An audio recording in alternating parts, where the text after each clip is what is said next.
Delhi liquor scam లో ఆప్ నేతలకు 100 కోట్ల లంచం బీఆర్ఎస్ ఎమ్మెల్సీ కవిత నుంచే అందాయన్నారు ఈడీ అధికారులు. లిక్కర్ స్కామ్ లో ఆమె కీలక పాత్ర పోషించారని చెప్పారు.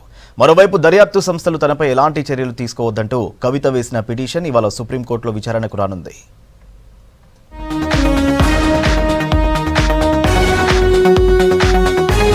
బీఆర్ఎస్ నేత ఎమ్మెల్సీ కవిత అరెస్టుకు సంబంధించి ఈడీ అధికారిక ప్రకటన రిలీజ్ చేసింది.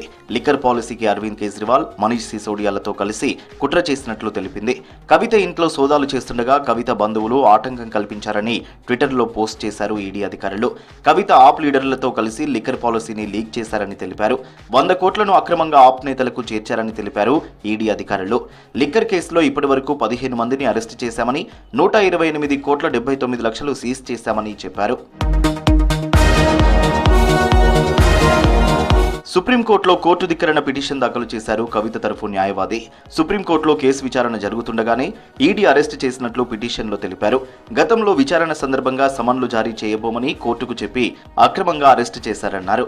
కోర్టు ధిక్కరణకు పాల్పడినట్లుగా భావించి దర్యాప్తు సంస్థపై తగిన చర్యలు తీసుకోవాలని కవిత తరఫు న్యాయవాది కోర్టుకు విజ్ఞప్తి చేశారు.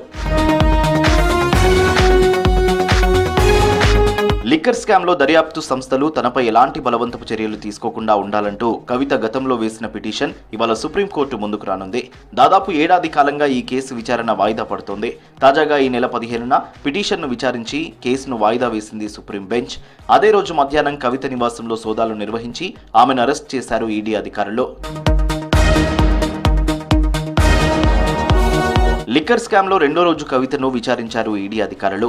ఉదయం గంట, మధ్యాహ్నం గంటకు పైగా ఇంటరాగేషన్ చేశారు. కోర్టు ఆదేశాల ప్రకారం కెమెరాలు ఉన్న రూమ్లోనే ఆమెను ప్రశ్నిస్తున్నారు.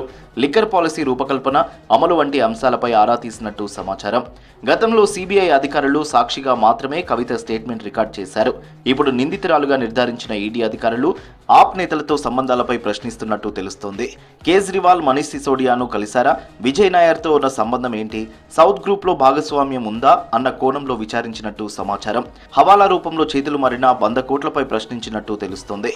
మాజీ ఆడిటర్ బుచ్చిబాబు, అరుణ్ రామచంద్ర పిల్లై చెప్పిన విషయాల ఆధారంగా కవితను విచారించినట్టు సమాచారం.